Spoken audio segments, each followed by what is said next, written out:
Pom, pom, pom. Nico tētis tādā. Oh. Nico tētis. Tēti, jā. Wow. Ah. Jā.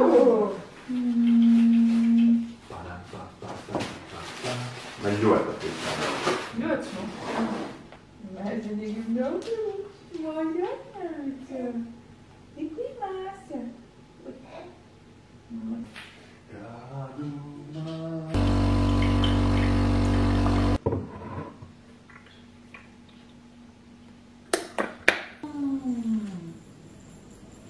Karsta kafija. Nu, silta. Silta.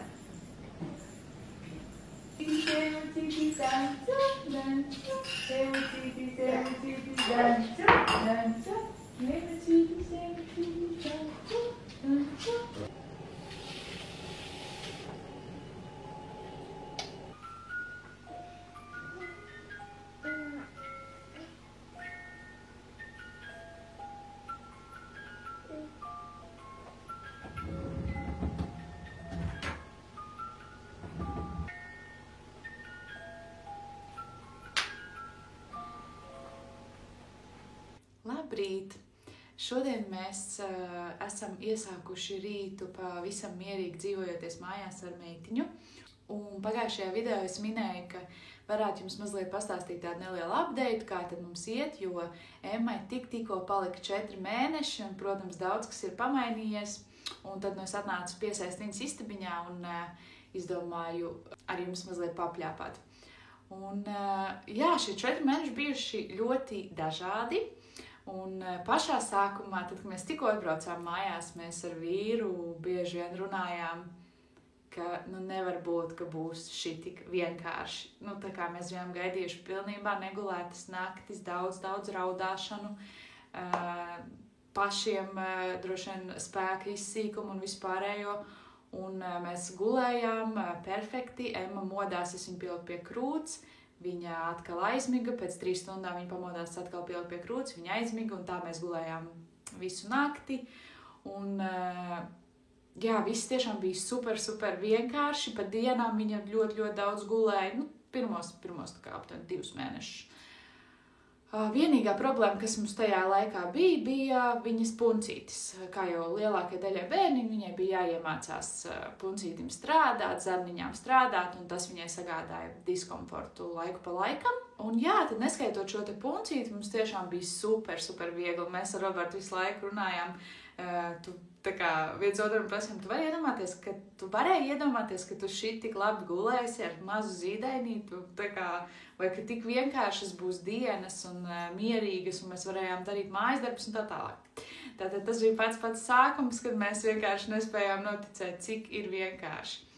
Un tad neilgi pirms šiem 4 mēnešiem, kaut kādā, man liekas, 3,5 viņai bija, kad mums sākās šis tik daudz dzirdētais un lasītais miega regress, kad Emma sāka mosties ik pēc stundas vai 2 pa nakti. Un arī man sāka palikt arvien grūtāk, jo, protams, ka tā nav laba izgulēšanās, ik pēc stundas tu tiec pamodināts. Un tas ir arī posms, kurā mēs esam joprojām šobrīd. Emma mostās ik pēc 2 stundām pārsvarā, un tad sākot no kaut kādiem 5 viņa mostas ik pēc stundas. Labā ziņa ir tā, ka viņa iet gulēt jau 5:30.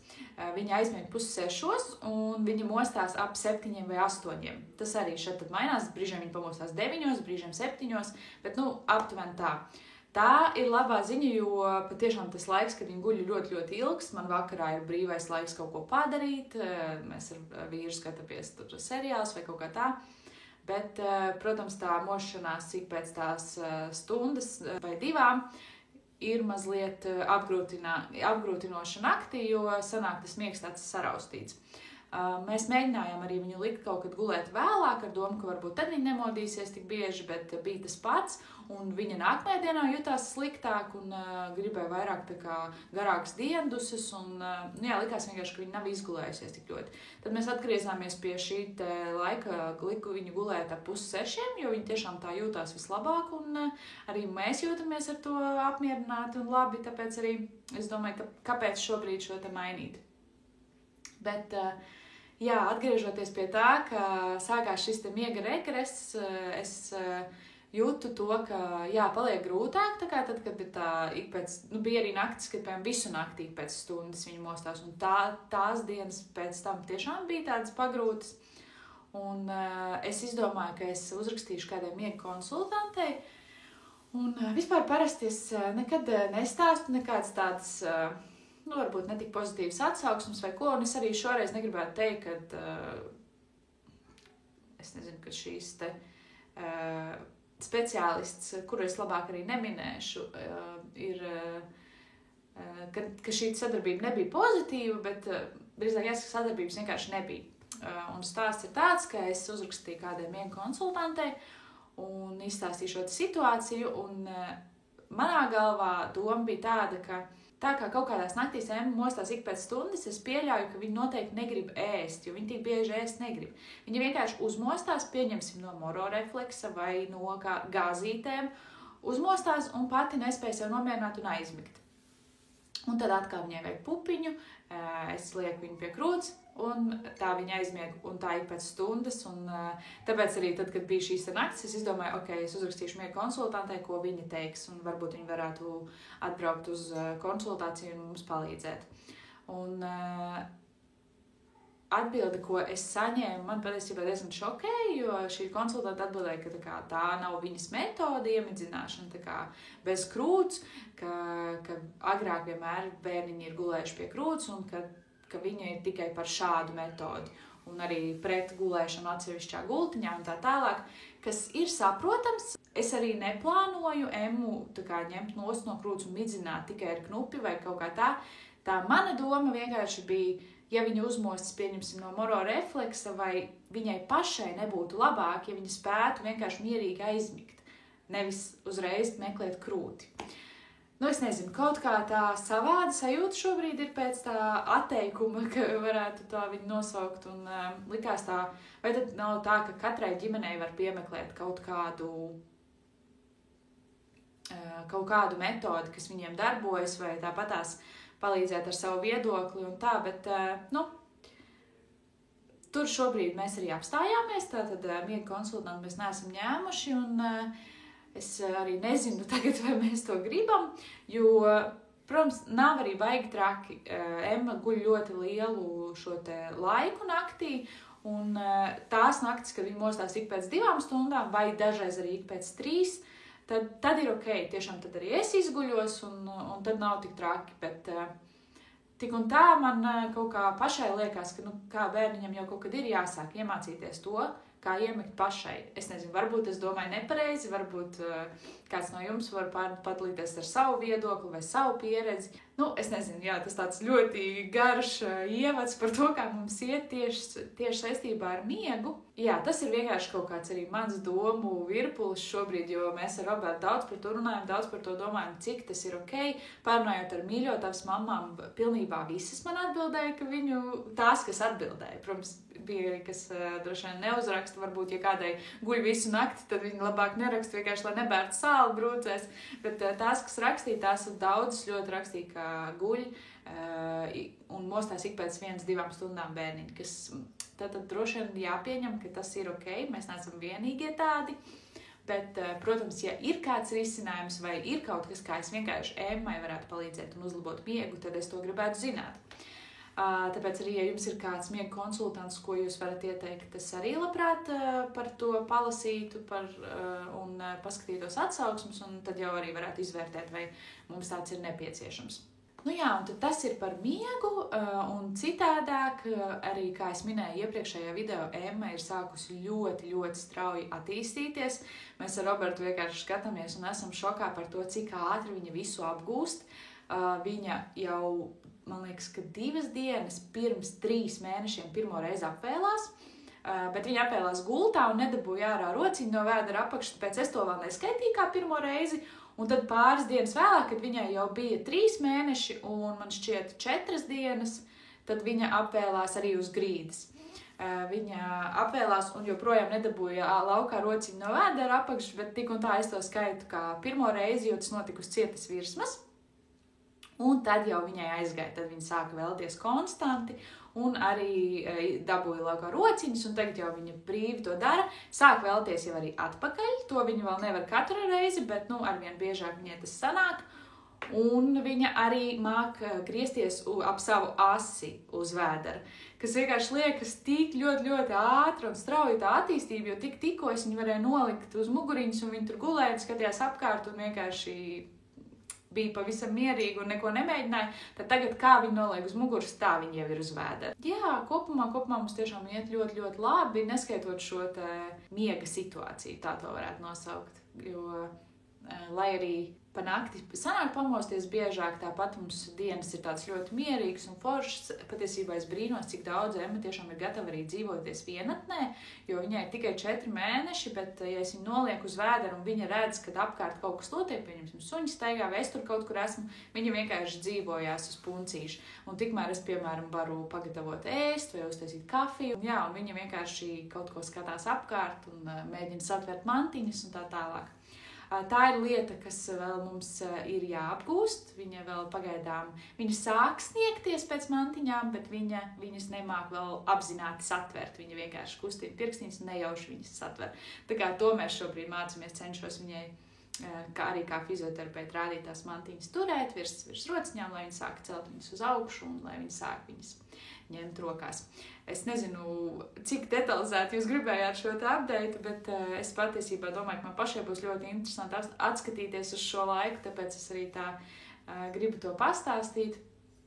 Bet, protams, jāatcerās, ka nekad nevajag salīdzināt ar savu bērniņu, jo katrs ir tik ļoti dažāds, un tas, ka kāds kaut ko dara ātrāk vai vēlāk, tas ir pilnīgi normāli, protams.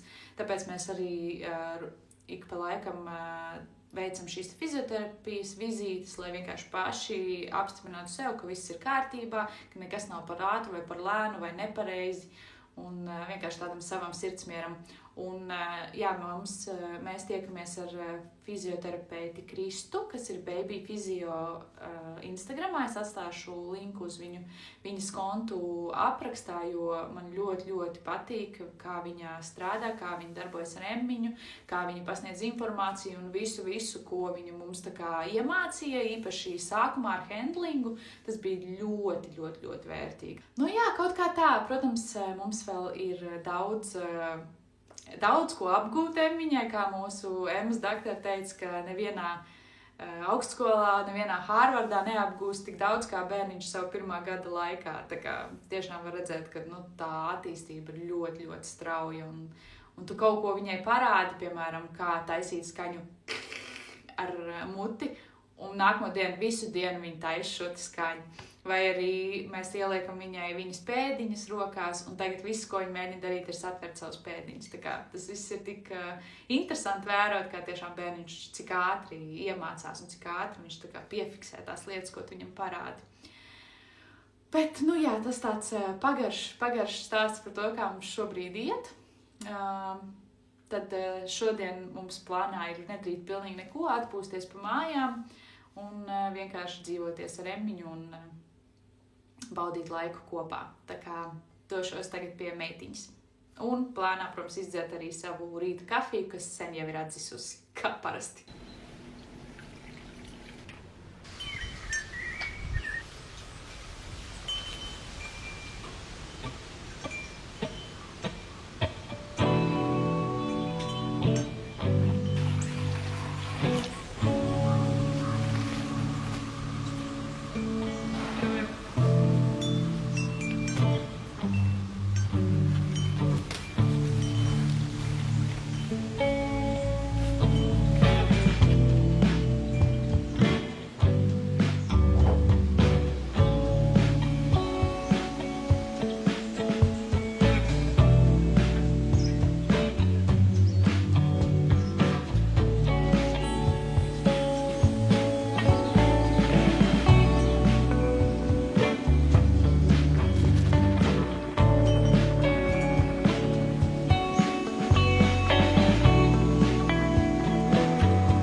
es taisu pusdienas, es iedomājos, ka es varētu pastāstīt jums par nelielu savas veselības updeitu, jo kaut kādus šķiet 2 mēnešus pēc dzemdībām man parādījās diezgan biežas kuņģa sāpes. Un sākumā es īsti pie tā nepiedomāju, es domāju, varbūt kaut ko ēdu ne tā, vai kaut kāpēc vienkārši ķermenis nav vēl atguvies pēc dzemdībām. Bet tad, kad tas jau bija diezgan regulārāk un bieži, tad es sāku, protams, uztraukties un domāt, kas tas varētu būt. Un pirmais, pie kā es vērsos, bija sava ginekoloģija, jo, lai arī, protams, viņa nav speciālists vēdera sāpēs un nekamī par vēderu, es tomēr gribēju aiziet pārbaudīties, ka pēc dzemdībām viss ir kārtībā un ka, viss ir labi iekšējiem orgāniem, ar kaut kādu sonogrāfiju un tā tālāk. Katrā ziņā, es devos pie viņas, un viņa apskatījās no savas puses, ka viss ir kārtībā, un pateica to, ka izskatās, ka visdrīzāk man varētu būt gastrīts. Kas, protams, to dzirdēt bija diezgan nepatīkami, un es, ja tā godīgi, sākumā īsti man neticējies, un man likās, ka vai tiešām tas ir tas, kāpēc man sāp šis te vēders. Bet, tā bija tāda viņas teorija, bet viņa teica to, ka kamēr es baroju bērnu, labāk man neiet to pārbaudīt, jo tur izmantojot narkozi, kamēr zīdīja bērnu, narkozi nav ieteicama. Protams, var arī iet, protams, to var darīt arī bez narkozes, bet, kā viņa teica, protams, ka visdrīzāk es to negribēšu, un tā ir taisnība. Tad es sākumā samierinājos ar šo domu, ka tas visdrīzāk ir šis gastrīts. Un tas, ko es nepieminēju, ka ļoti bieži šīs sāpes man parādījās tieši barojot emmiņu, kas likās arī mazliet aizdomīgi un varbūt arī nelikās īsti kopā ar gastrītu. Tad es pieņēmu šo kā varbūtību un domāju, ka paskatīšos, ko tad es ēdu vairāk un kas varētu to ietekmēt un kas varētu veicināt šīs sāpes. Bet tas sāpes parādījās ļoti savādos laikos un noteikti ne pēc kāda konkrēta ēdiena. Tā kā sāku vairāk interesēties par tādu lietu kā diastāzi, jo mums mīļotāk šķātā mammas par to rakstīja, un es iedomājos, varbūt arī man ir kaut kas tāds. Jo arī vēders pēc dzemdībām man vēl nav pilnībā savilcies, kas, protams, it kā arī būtu normāli 4 mēneši pēc dzemdībām visdrīzāk, bet es vienkārši iedomājos, ka tas tā varētu būt. Un, protams, pajautājot mākslīgam intelektam, arī viņš to apstiprināja, jo patiesībā kuņģa sāpes tiešām var būt arī kaut kādā veidā saistīts ar diastāzi, ja kaut kas spiež uz kuņģi un tad parādās šīs sāpes. Un man iespējams tas ir barojot tāpēc, ka es kaut kā varbūt noguļos vai kaut kā. Protams, tas viss pēc tam jau ir kaut kādas manas idejas un vienkārši interpretācija, kas varētu būt. Pagaidām es vēl nevaru pastāstīt, kas tieši tas ir, jo es tikai rītdien esmu pierakstījusies pie fizioterapeits, un tad, protams, viņa man paskatīsies un apstiprinās, vai šī diastāze varētu būt vai arī nē. Tā kā redzēs, ko rītdien man pateiks fizioterapeits, un tad jau noteikti arī jums pastāstīšu kaut ko vairāk. Bet noteikti ļoti ceru, ka tas tomēr nav gastrīts.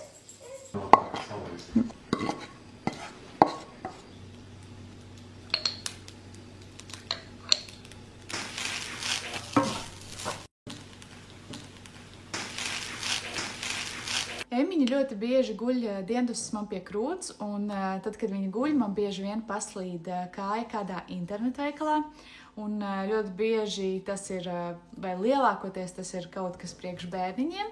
Un es tik bieži atrodu kaut ko, kas Emmai varētu būt noderīgs vai izmantojams tikai ap 2 gadiem, pusotru, bet man vienmēr liekas, kāpēc gan nepasūtīt, kamēr tas ir pieejams, un ja man tiešām patīk, tad es to arī nopērku. Īpaši, ja es redzu, kad ir kaut kāds atlaides, kas, uz mani mārketings ļoti labi šajā brīdī un par šo tēmu šobrīd darbojās. Tā kā es esmu šo to pasūtījis, ko iedomājos jums parādīt, un es pasūtīju arī Zara Home pasūtījumu, un viena no tām lietām bija šāds te e-burtiņš, un man ļoti, ļoti patika, ka vienkārši tas ir kā spilventiņš e-burta formā, un tad, kad es viņu pasūtīju, tad es domāju, vai tiešām mums viņš bija vajadzīgs, bet man liekas ļoti, ļoti mīlīgi, un viņas istabiņā piestāv arī zaļie toņi, Un Robertam arī patika, tā kā uz atlaidēm nopirku šādu.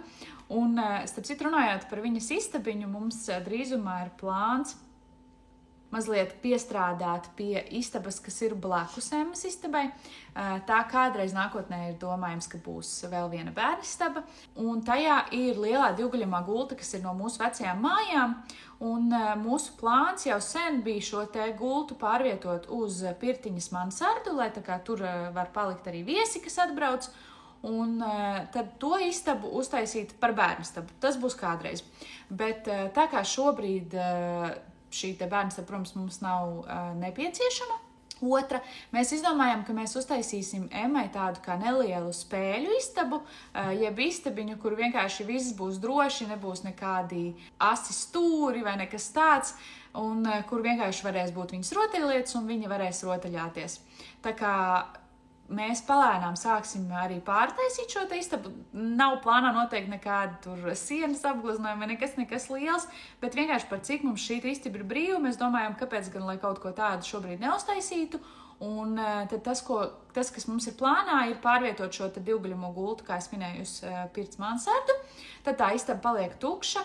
Viena lieta, ko mēs gan vēl nopirkām, ir arī bumbu baseins, jo man ļoti patīk šī ideja, ka bērns var tur kāpt iekšā un spēlēties ar šīm te bumbām, un tas arī attīsta dažādas motorikas, un man vispār tā ideja tiešām patīk, un tad šo te bumbu baseinu, tad, kad viņš Emmai būs aktuāls, tad mēs viņu novietosim šajā istabā.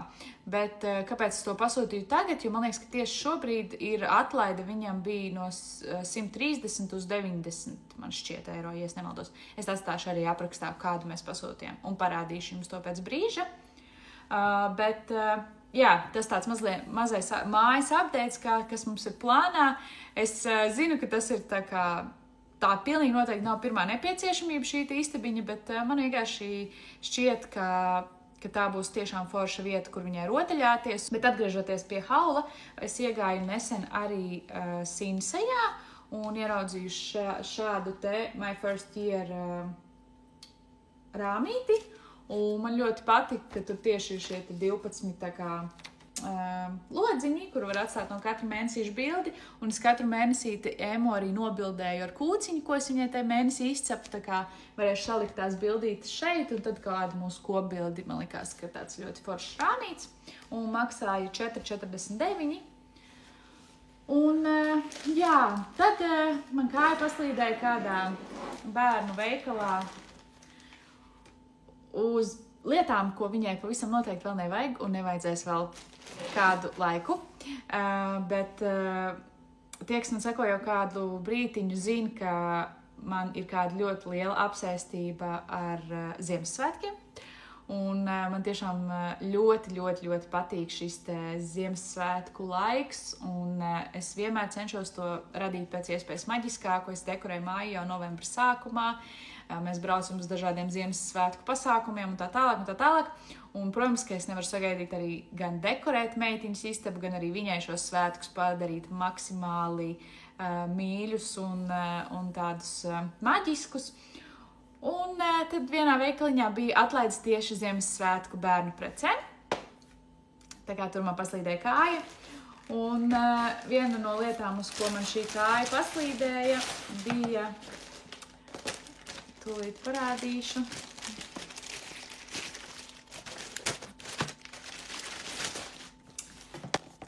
Šādas te Ziemassvētku lelles. Man likās tik ļoti mīlīgas, un man patika arī tas, ka viņām ir šīs te nokarenās kājas, kas nozīmē, ka es varēšu viņas iekārt Emmas atvērtajos plauktos, kamēr, piemēram, šogad, kad viņai droši vien viņas vēl īsti nebūs aktuālas, bet pēc tam jau viņi varēs ar viņām spēlēties. Un viņām bija atlaide, man šķiet, no 26 uz 13 eiro. Tā kā, kā gan es varēju viņas nenopirkt. Bet, man likās tik ļoti mīlīgi. Un, jā, es pilnīgi noteikti plānoju dekorēt arī viņas istabiņu uz Ziemassvētkiem. Un vēl viena Ziemassvētku lietiņa bija šāda te memory spēle, tieši ar Ziemassvētku dažādiem simboliem. Un tā arī bija uz atlaidēm, droši vien tāpēc, ka šobrīd galīgi nav sezona. Un es apzinos, ka viņai tā derēs, bet ka viņi to varēs izmantot ļoti stipri vēlāk, kā te vispār rakstīts 3+ gadi. Bet tā likās kā ļoti, ļoti forša aktivitāte, ko paspēlēt ar bērnu, un arī tā kā tieši uz Ziemassvētku laiku tad kaut kas tāds atbilstošs tematikai.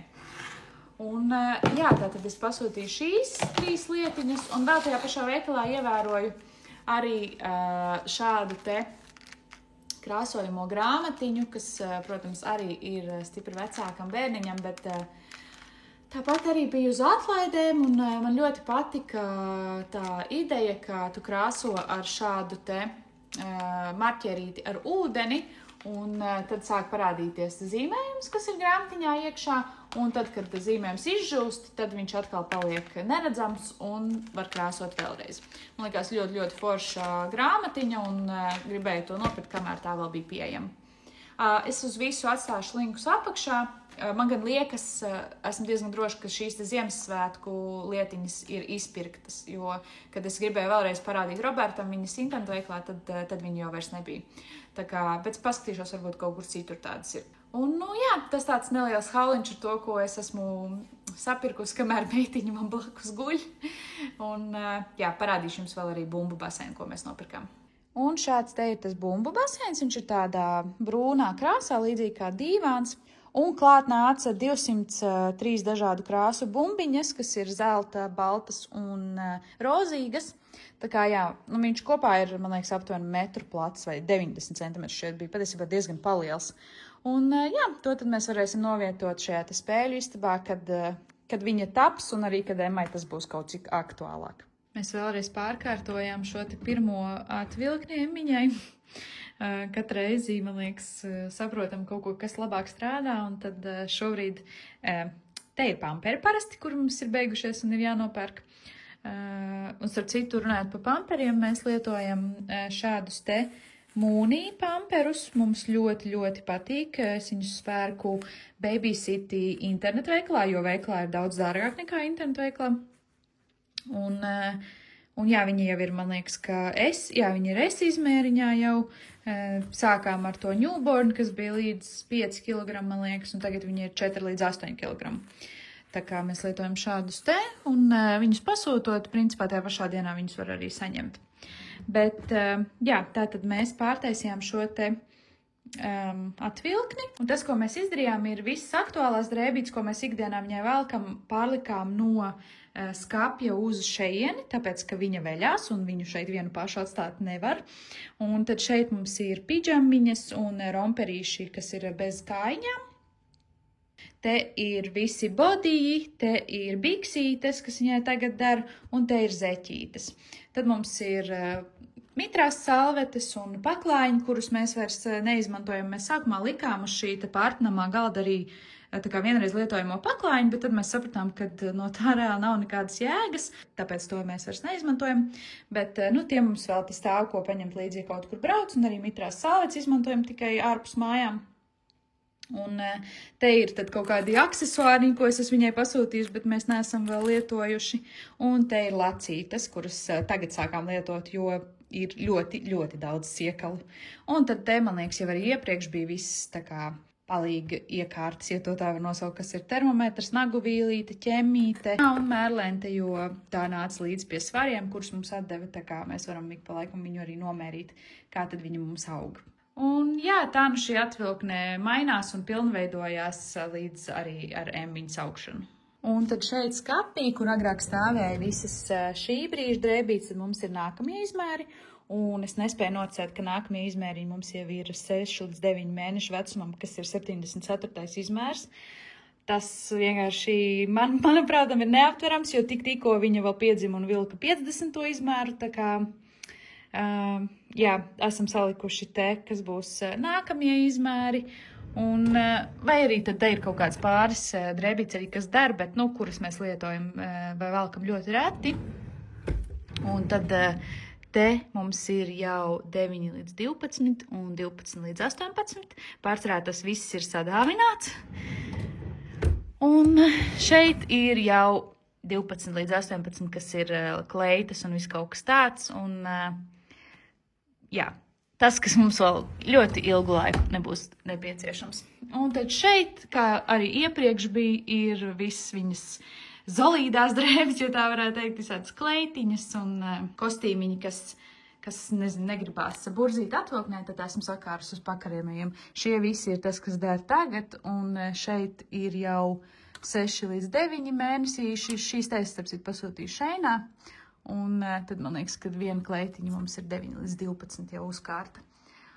Un tāpat kā iepriekš, šeit pa labi mums ir siltās drēbītes. Tur nekas nav mainījies.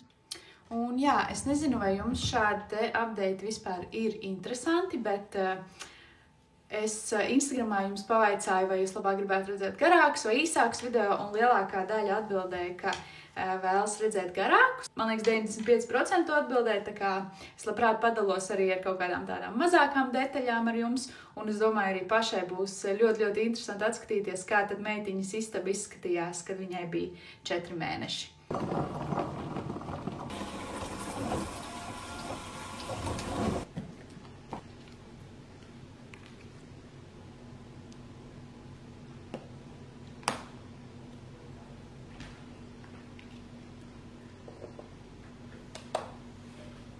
Jūs jums vanītē? Lūdzu tev, iznāc meža maliņā.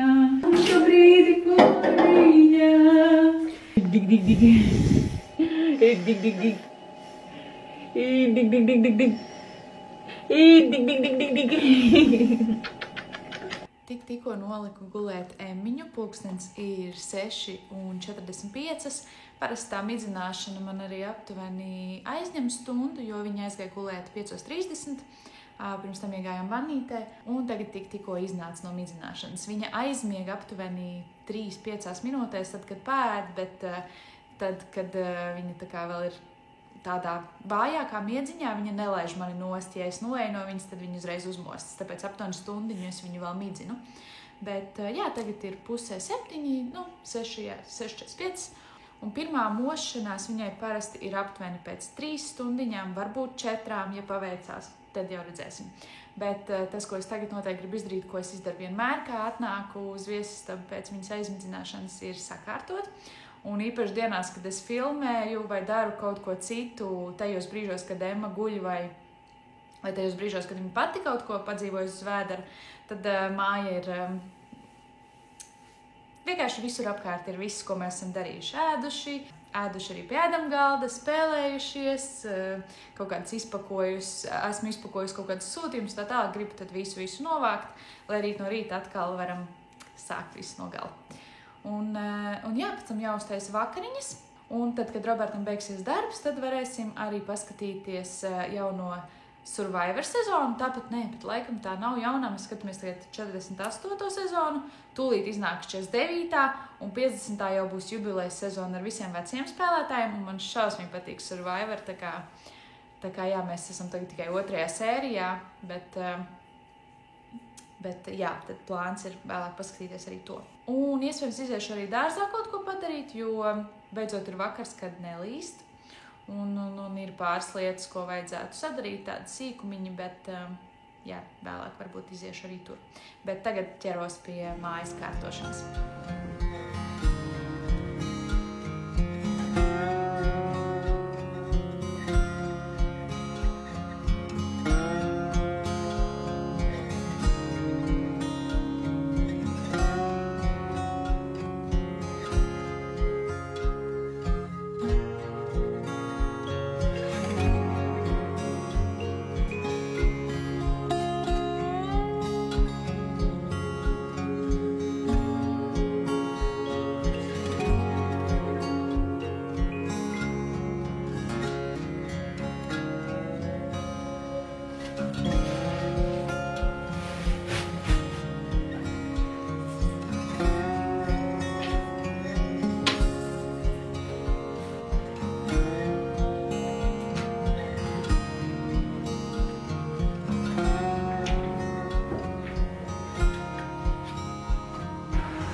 izgriezu eglītē šādus te slimos zarus, kas no mitruma ir dabūjuši šādu slimību, lai viņa visa neapslimtu ar to.